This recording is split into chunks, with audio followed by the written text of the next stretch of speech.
انتہائی واجب الاحترام معزز و مکرم حاضرین و سامعین، شوال المکرم کا مہینہ چل رہا ہے اور اس مہینے میں شادیوں کا ایک سیزن ہوتا ہے۔ لوگ عید کے بعد شادیاں کرتے ہیں۔ ام المومنین سیدہ عائشہ صدیقہ رضی اللہ تعالی عنہا کا نکاح بھی اسی مہینے میں ہوا اور رخصتی بھی اسی مہینے میں ہوئی۔ اسی طرح حضرت ام کلثوم بنت فاطمہ رضی اللہ تعالی عنہما، ان کا نکاح بھی حضرت عمر رضی اللہ تعالی عنہ سے شوال کے مہینے میں ہوا، اور حضرت زینب رضی اللہ تعالی عنہ کا نکاح بھی آپ صلی اللہ علیہ وسلم سے شوال کے مہینے میں ہوا۔ تو حضرت عائشہ رضی اللہ تعالی عنہ یہ پسند کرتی تھی کہ میرے خاندان کی عورتوں کا نکاح، تعلق والی رشتہ دار عورتوں کا نکاح شوال کے مہینے میں ہو، کیونکہ زمانے جاہلیت میں اس مہینے میں نکاح کرنے کو منحوس سمجھا جاتا تھا۔ تو اس کی تردید کے لیے اور اس رسم کو مٹانے کے لیے اس ماہ مکرم میں نکاح کرنا یہ مستحب اور پسندیدہ ہے۔ تو انشاءاللہ آپ حضرات کے سامنے نکاح کے فضائل، نکاح کی اہمیت اور فوائد کے حوالے سے چند معروضات عرض کروں گا۔ دعا ہے اللہ رب العالمین مجھے حق اور سچ کہنے کی توفیق نصیب فرمائے۔ سامعین محترم، نکاح کی اسلام میں بڑی اہمیت ہے،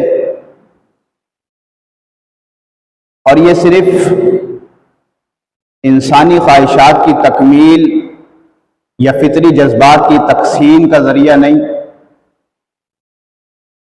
بلکہ یہ انسانی بقا کا تحفظ اور انسانی بقا کا یہ ذریعہ ہے۔ اور جس طرح انسان کی بہت ساری فطری ضروریات ہیں، اسی طرح نکاح بھی انسان کی ایک فطری ضرورت ہے، اور بلکہ اسلام کی نظر میں یہ نکاح جو ہے ایک عبادت ہے، اور ایسی عبادت ہے کہ جو جنت سے شروع ہوئی اور جنت میں جانے تک باقی رہے گی۔ حضرت آدم علیہ السلام اور حضرت حوا علیہ السلام کا جنت میں نکاح ہوا، تو وہاں سے یہ نکاح کا سلسلہ شروع ہوا، اور جنت میں جب جنتی جائیں گے تو اللہ کا قرآن کہتا ہے وَزَوَّجْنَاهُمْ بِحُورٍ عِينٍ، کہ ہم جنت میں ان کی جنتیوں کا نکاح جو ہے وہ موٹی موٹی آنکھوں والی حوروں سے کریں گے۔ تو گویا کہ یہ ایسی اہم عبادت ہے، جنت سے شروع ہوئی اور جنت میں جانے تک باقی رہے گی۔ اور قرآن کریم میں اللہ رب العالمین نے کچھ آیات میں نکاح کی ترغیب بھی دی اور نکاح کی اہمیت بتلائی۔ فرمایا وَأَنكِحُوا الْأَيَامَ مِنكُمْ وَالصَّالِحِينَ مِنْ عِبَادِكُمْ وَإِمَائِكُمْ إِنْ يَكُونُوا فُقَرَاءَ يُغْنِهِمُ اللَّهُ مِنْ فَضْلِهِ وَاللَّهُ وَاسِعٌ عَلِيمٌ، کہ تم میں جو بے نکاحیں ہیں وہ چاہے کنوارے ہوں یا ایسے ہوں کہ جن کی ایک بار شادی ہوئی پھر طلاق ہو گئی، یا کسی کا جو ہے عورت کا شوہر وفات پا گیا، یا کسی کی بیوی وفات پا گئی، یعنی جو بھی بے نکاحیں ہوں، یا تمہارے غلام اور باندیوں میں سے جو بے نکاحیں ہوں، وَأَنكِحُوا الْأَيَامَ مِنكُمْ وَالصَّالِحِينَ مِنْ عِبَادِكُمْ وَإِمَائِكُمْ، ان کا نکاح کروا دو۔ إِن يَكُونُوا فُقَرَاء، اگر وہ تنگ دست ہوں گے، محتاج اور فقیر ہوں گے، تو یغنہم اللہ من فضل، اللہ انہیں اپنے فضل سے مالدار کر دے گا۔ اور دوسرے مقام پر اللہ رب العالمین نے ارشاد فرمایا وَإِنْ خِفْتُمْ أَلَّا تُقْسِطُوا فِي الْيَتَامَى فَانكِحُوا مَا طَابَ لَكُم مِّنَ النِّسَاءِ مَثْنَىٰ وَثُلَاثَ وَرُبَاعَ فَإِنْ خِفْتُمْ أَلَّا تَعْدِلُوا فَوَاحِدَةً أَوْ مَا مَلَكَتْ أَيْمَانُكُمْ ذَلِكَ أَدْنَىٰ أَلَّا تَعُولُوا، فرمایا کہ تم نکاح کرو عورتوں میں سے جو عورتیں تمہیں اچھی لگیں 2 2 3 3 اور 4 4. فَإِنْ خِفْتُمْ أَلَّا تَعْدِلُوا، لیکن اگر تمہیں اس بات کا ڈر ہو کہ تم انصاف نہیں کر سکو گے، عدل نہیں کر سکو گے، تو فواحدہ، تو تمہارے لیے ایک ہی کافی ہے. اور ایک اور مقام پر اللہ رب العالمین نے اس نکاح کو اپنی نشانی قرار دیا. فرمایا وَمِنْ آيَاتِهِ أَنْ خَلَقَ لَكُم مِّنْ أَنفُسِكُمْ أَزْوَاجًا، کہ ہماری نشانیوں میں سے تمہارے لیے ایک نشانی یہ بھی ہے کہ ہم نے تم میں سے ہی تمہارے جوڑے پیدا کیے، تمہاری بیویوں کو تم نے سے پیدا کیا. لِتَسْكُنُوا إِلَيْهَا، تاکہ تم ان سے سکون حاصل کرو. وَجَعَلَ بَيْنَكُمْ مَوَدَّةً وَرَحْمَةً، اور ہم نے اس نکاح کو مابین زوجین کے مابین محبت اور مودت کا ذریعہ بنایا ہے. اور اللہ رب العالمین نے ارشاد فرمایا وَلَقَدْ أَرْسَلْنَا رُسُلًا مِّن قَبْلِكَ وَجَعَلْنَا لَهُمْ أَزْوَاجًا وَذُرِّيَّةً، کہ پیغمبر ہم نے آپ سے پہلے جتنے بھی رسول بھیجے، جتنے بھی نبی اور پیغمبر آئے، ان کی بیویاں بھی تھیں اور ان کی اولادیں بھی تھیں.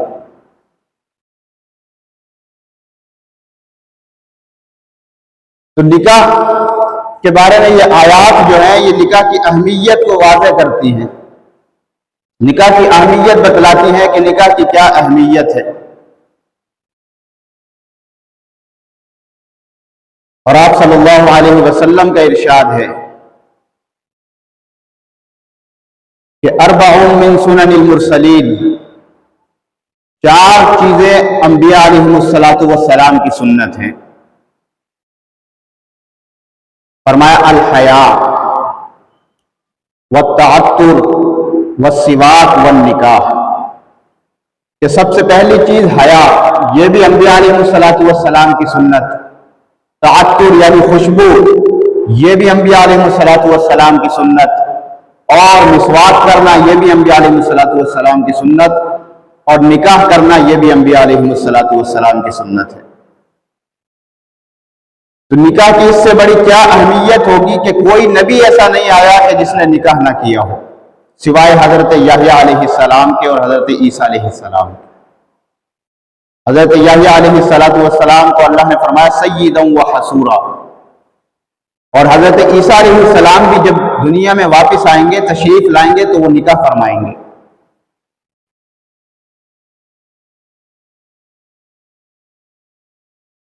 اور آپ صلی اللہ علیہ وسلم نے ارشاد فرمایا یا معاشر الشباب من استطاع منکم الباء، کہ نوجوانوں کے گروہ، تم میں سے جو نکاح کی قوت اور طاقت رکھتا ہے فلیتزوج، تو وہ اسے چاہیے کہ وہ نکاح کرے، شادی کرے. فإنہ اغض للبصر، اس لیے کہ یہ نگاہ کی پاکیزگی کا ذریعہ ہے. وأحسن للفرج، اور یہ شرمگاہ کی پاکیزگی کا پاکدامنی کا ذریعہ ہے. ومن لم يستطع فعليه بالصوم، فرمایا کہ جو استطاعت نہیں رکھتا تو وہ روزہ رکھے. فإنه له وجاء، یہ روزہ اس کی خواہشات کو توڑ دے گا، خواہشات کو دبا دے گا. تو اللہ کے نبی صلی اللہ علیہ وسلم نے ترغیب دی ہے نکاح کی،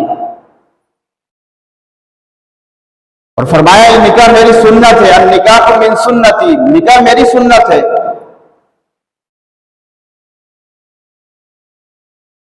حضرت انس رضی اللہ تعالیٰ عنہ فرماتے ہیں کہ 3 صحابہ آپ علیہ السلام کے گھر آئے اور آپ کے گھر والوں سے آپ کے خلوت کے حالات معلوم کیے کہ آپ صلی اللہ علیہ وسلم کی عبادت کا کیا حال ہے. تو ام المومنین سیدہ عائشہ صدیقہ رضی اللہ تعالیٰ عنہ نے بتایا کہ آپ صلی اللہ علیہ وسلم روزہ بھی رکھتے ہیں اور ایسے دن بھی گزرتے ہیں کہ روزہ نہیں بھی رکھتے، نفلی. اور آپ صلی اللہ علیہ وسلم رات کو عبادت بھی کرتے ہیں اور رات کو سو بھی جاتے ہیں، آرام بھی کرتے ہیں.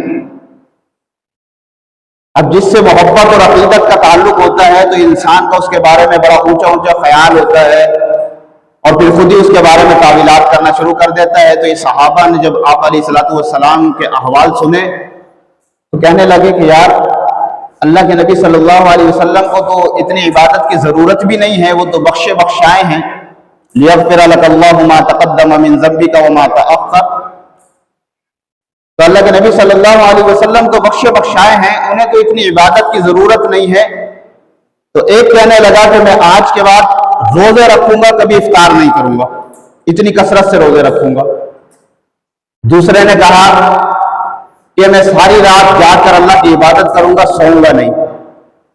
تیسرے نے کہا کہ میں نکاح نہیں کروں گا، میں عورتوں سے اعراض کروں گا، عورتوں سے جو ہے اپنے آپ کو بچاؤں گا، نکاح نہیں کروں گا۔ یہ چلے گئے۔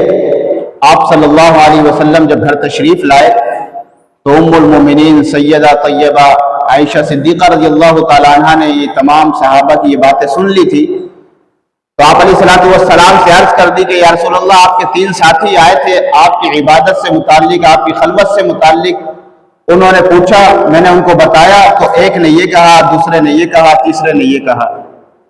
اللہ کے نبی علیہ السلام مسجد نبوی میں تشریف لے گئے اور آپ نے اپنے صحابہ کو، ساتھیوں کو جمع کیا اور فرمایا کہ لوگوں، میں تم سب سے زیادہ اللہ سے ڈرنے والا ہوں، اللہ کا خوف اور خشیت سب سے زیادہ میرے دل میں ہے، لیکن اللہ کی قسم میں روزہ بھی رکھتا ہوں اور میں افطار بھی کرتا ہوں، اور میں سوتا بھی ہوں، میں آرام بھی کرتا ہوں، اور میں عورتوں سے نکاح بھی کرتا ہوں۔ فرمایا النکاح من سنتی، نکاح تو میری سنت ہے اور یہ تمام چیزیں میری سنت ہیں، فمن رغب عن سنتی، اور جو میری سنت سے اعراض کرتا ہے، میری سنت سے منہ موڑتا ہے، فلیس منی، اس کا مجھ سے کوئی تعلق نہیں۔ تو نکاح کرنا آپ صلی اللہ علیہ وسلم کی سنت ہے۔ اللہ کے نبی علیہ السلام نے فرمایا کہ جو اللہ سے اس حال میں ملنا چاہے کہ بالکل پاک اور صاف ہو، اللہ سے اس کی ملاقات اس حال میں ہو کہ یہ بندہ پاک اور صاف اللہ سے ملنا چاہے، تو اسے چاہیے کہ یہ نکاح کرے۔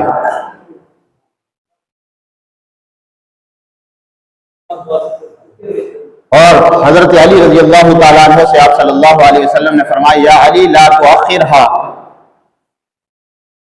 کہ علی 3 چیزوں کے معاملے میں تاخیر نہ کرنا۔ الصلاۃ اذا آنت، کہ جب نماز کا وقت ہو جائے، والجنازۃ اذا حضرت، جب جنازہ حاضر ہو جائے، اور والایم اذا وجدت لها کفءا، اور جب بے نکاح ہے کہ جوڑ کا، برابری کا، کفو کا جو ہے جوڑ مل جائے تو اس کا نکاح کرنے میں تاخیر نہ کرنا۔ آج لوگ سوچتے ہیں کہ یار بچہ بھی اپنے پاؤں پہ کھڑا ہوگا تو پھر ہم نکاح کریں گے، وہ پاؤں پہ کھڑا ہوتے ہوتے بیچارہ خود کھڑا نہیں ہو سکتا، عمریں بیت جاتی ہیں۔ کس بات کا خوف ہے، کس بات کا ڈر ہے؟ رزق کا وعدہ اللہ نے کیا ہے۔ اللہ فرما رہے ہیں کہ ان یکونوا فقراء، اگر تم فقیر ہوگے، محتاج ہوگے، مالدار نہیں ہوگے تو نکاح کرو، نکاح کی برکت سے اللہ تمہیں مالدار کر دے گا۔ یغنیہم اللہ من فضلہ، اللہ تمہیں مالدار کر دے گا۔ اور اللہ نے اولاد کا ذکر کرتے ہوئے فرمایا نحن نرزقکم وإیاہم، ہم تمہیں بھی رزق دیتے ہیں اور اولاد کو بھی تمہاری ہم رزق دیتے ہیں۔ روایت میں آتا ہے آپ صلی اللہ علیہ وسلم نے ارشاد فرمایا کہ جس کے لڑکا پیدا ہو وہ اس کا اچھا نام رکھے، اسے ادب سکھائے، اور جب وہ بالغ ہو جائے تو اس کا نکاح کر دے۔ اگر باپ اس کا نکاح نہیں کرتا اور وہ کسی گناہ میں مبتلا ہو جاتا ہے تو اس گناہ کا سارا ذمہ دار وہ باپ ہوگا، وہ والد ہوگا۔ آج ہم دیکھ رہے ہیں معاشرے میں کیسی بے راہ روی ہے، نکاح تو نہیں ہو رہے، فرینڈشپ ہو رہی ہے، نکاح تو نہیں ہو رہے، آپس میں جو ہے تعلقات قائم ہو رہے ہیں، زنا ہو رہے ہیں۔ تو فرمایا کہ جب جوڑ کا، برابری کا جو ہے رشتہ مل جائے فوراً اس کا نکاح کر دیا جائے۔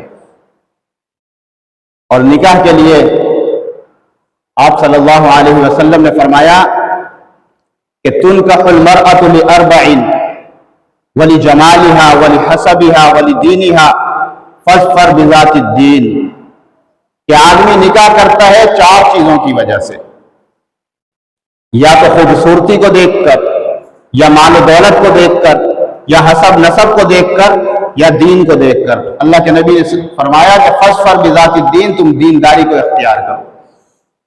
خود اللہ کے نبی علیہ الصلوۃ والسلام نے جب سیدہ فاطمہ الزہرا رضی اللہ تعالی عنہا کا نکاح کیا تو حضرت علی رضی اللہ تعالی عنہ کا کیا دیکھا؟ دینداری دیکھی. حضرت علی رضی اللہ تعالی عنہ کا تقوی دیکھا.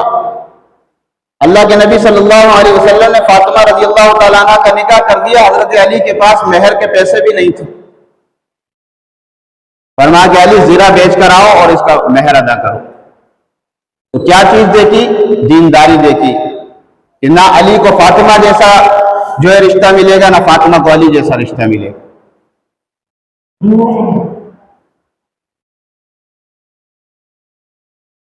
فرمایا الدنیا کلها متاع وخیر متاع الدنیا المرأة الصالحہ. اللہ کے نبی صلی اللہ علیہ وسلم نے ارشاد فرمایا کہ دنیا سارے کے سارے جو ہے نفع اٹھانے کی چیز ہے، سارے کا سارا نفع اٹھانے کی چیز ہے. اور فرمایا بہترین نفع جو ہے وہ نیک عورت ہے، نیک بیوی ہے.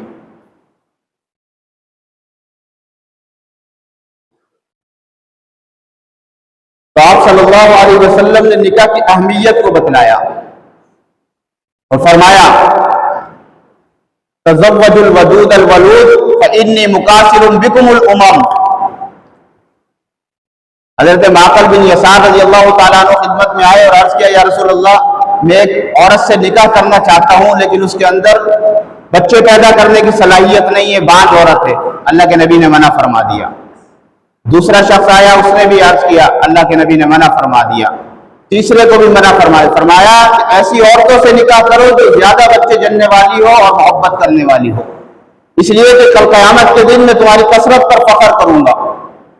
قیامت کے دن آپ علیہ الصلوۃ والسلام کی امت کی 80 صفیں ہوں گی اور باقی انبیاء، تمام انبیاء کی امت کی صفیں 40 ہوں گی. تو یہ کثرت کیسے ہوگی جب نکاح کیا جائے گا؟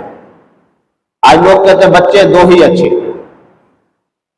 بچے دو ہی اچھے نہیں، یہ تو انگریز نے سبق پڑھایا بچے دو ہی اچھے. بچے جتنے ہو اچھے ہیں.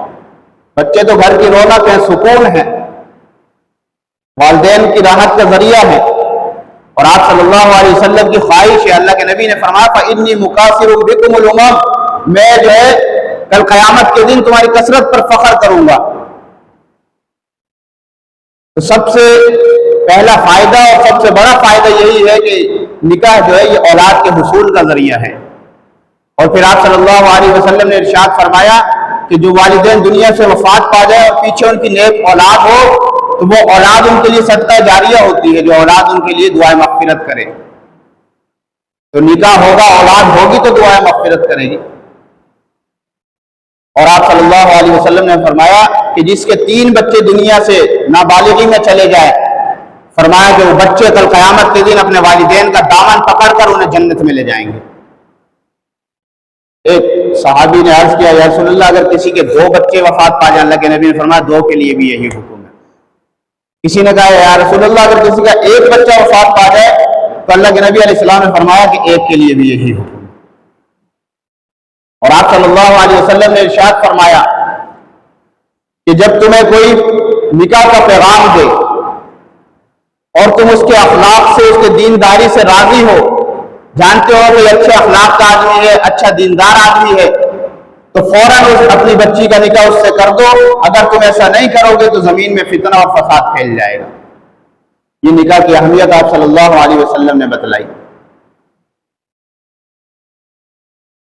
حضرت جلبیب رضی اللہ تعالیٰ عنہ یہ آپ صلی اللہ علیہ وسلم کے صحابی ہیں. آپ صلی اللہ علیہ وسلم کی خدمت میں آئے، آپ سے دین سیکھتے تھے، آپ کی صحبت میں رہتے تھے. تو ایک مرتبہ اللہ کے نبی علیہ السلام نے فرمایا یا جلبیب الا تتزوج، اے جلبیب تم نکاح کیوں نہیں کرتے؟ حضرت جلبیب نے عرض کیا یا رسول اللہ مجھے کون اپنی بیٹی دے گا؟ میں رنگ کا سانولا ہوں، مال و دولت میرے پاس ہے نہیں، کوئی عہدہ منصب میرے پاس ہے نہیں، مجھے بیٹی کا رشتہ کون دے گا؟ پھر اللہ کے نبی نے فرمایا کہ جلبیب تم نکاح نہیں کرو گے؟ پھر حضرت جلبیب نے وہی جواب دیا. تیسری مرتبہ پھر اللہ کے نبی نے فرمایا جلبیب نکاح نہیں کرو گے؟ پھر وہی جواب دیا.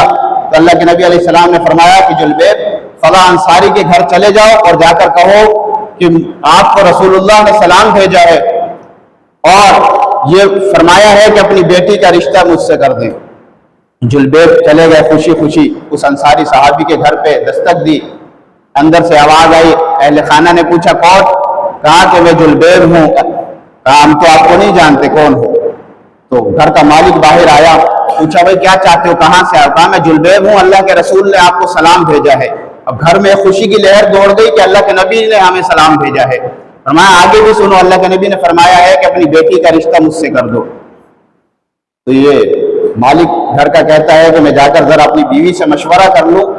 گھر گیا، بیوی سے مشورہ کیا، تو بیوی کہنے لگی نہیں، میں تو ایسے شخص سے نکاح نہیں کر سکتی اپنی بیٹی کا جس کا نہ کوئی رنگ ہے، نہ کوئی رنگت ہے، نہ اس کے پاس مال و دولت ہے، نہ صاحب منصب اور عہدہ ہے، ہم اسے جانتے نہیں، ایسے کیسے نکاح کر دیں؟ بیٹی بھی کھڑی سن رہی تھی۔ بیٹی نے کہا اپنے ماں باپ کو کہ آپ رسول اللہ صلی اللہ علیہ وسلم کے حکم کو ٹالنے کی کوشش کر رہے ہیں، آپ یہ نہ دیکھو کہ کون آیا ہے، یہ دیکھو کہ بھیجا کس نے ہے۔ اور بیٹی نے اللہ کا فرمان سنایا، وَمَا كَانَ لِمُؤْمِنٍ وَلَا مُؤْمِنَةٍ إِذَا قَضَى اللَّهُ وَرَسُولُهُ أَن يَكُونَ لَهُمُ الْخِيَرَةُ۔ فرمایا کہ اللہ اور اس کا رسول جو فیصلہ کر دیں، پھر کسی مومن اور مومنہ کے لیے کوئی گنجائش نہیں ہے کہ اللہ اور اس کے رسول کے فیصلے کو وہ تسلیم نہ کرے۔ والدین نے سنا تو والد آیا اللہ کے رسول صلی اللہ علیہ وسلم کی خدمت میں اور آ کر عرض کیا کہ یا رسول اللہ ہم تیار ہیں۔ اللہ کے نبی صلی اللہ علیہ وسلم نے حضرت جلبیب سے اس لڑکی کا نکاح کر دیا، اور اس لڑکی کا جواب بھی اللہ کے نبی کو پسند آیا۔ اللہ کے نبی نے دعا دی کہ اللہم صبا، اے اللہ اس لڑکی کے گھر میں خیر و برکت اور بھلائیاں عطا فرما، اور اس کی زندگی کو مشقت اور پریشانی سے دور رکھ۔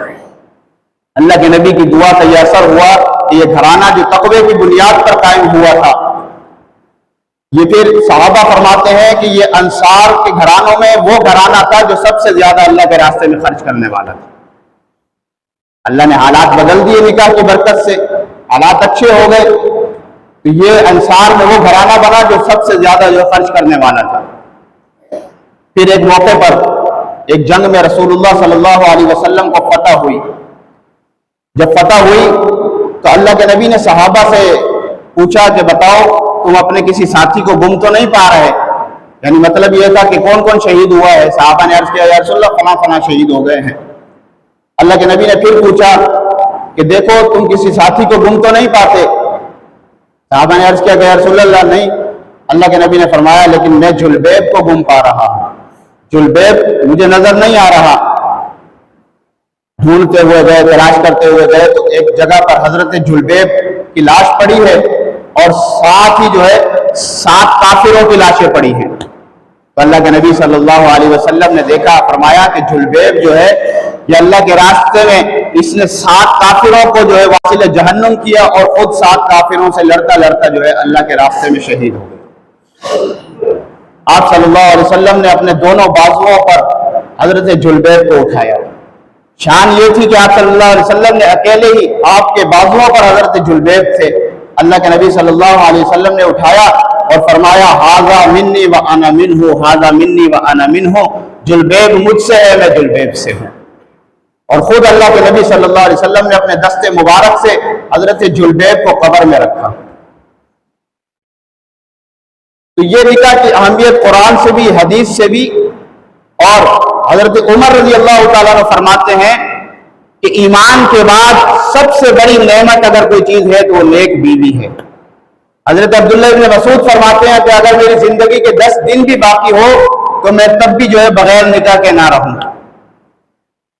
حضرت معاذ بن جبل رضی اللہ تعالیٰ عنہ کی 2 بیویاں تھیں، دونوں طاعون کے مرض میں وفات پا گئی۔ حضرت معاذ بن جبل خود بھی طاعون کے مرض میں تھے، فرمایا کہ میرا نکاح کر دو، میں یہ پسند نہیں کرتا کہ میں اللہ سے جو ہے مجرد تجرد کی حالت میں ملاقات کروں۔ تو بہرحال فضائل اور واقعات تو بہت ہیں، لیکن قرآن و حدیث سے جو ہمیں ملتا ہے کہ اللہ رب العالمین نے، آپ صلی اللہ علیہ وسلم نے نکاح کی اہمیت بتائی ہے کہ نکاح جو ہے وہ انسان کی نگاہ کی حفاظت کا بھی ذریعہ ہے، نکاح انسان کی شرمگاہ کی حفاظت کا بھی ذریعہ ہے، نکاح انسانی بقا اور تحفظ کا بھی ذریعہ ہے، اور ایک فطری ضرورت بھی ہے، جائز ضرورت بھی ہے۔ اللہ تعالی عمل کی توفیق نصیب فرمائے۔ وما علینا الا البلاغ المبین۔